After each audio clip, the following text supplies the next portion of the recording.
वीरसे सुनवामसो ममराति यतो निदहाति वेदः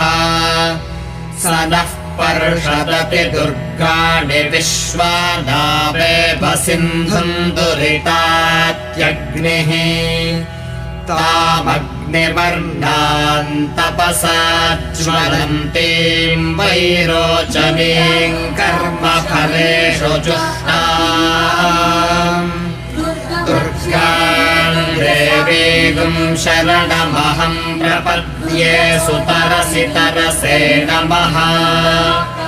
अग्ने त्वम् पारयानव्यो अस्मान् स्वस्तिभिरति दुर्गाणि विश्वा पूश्च पृथ्वी बहुला न उर्वी भवातोकायतनयाय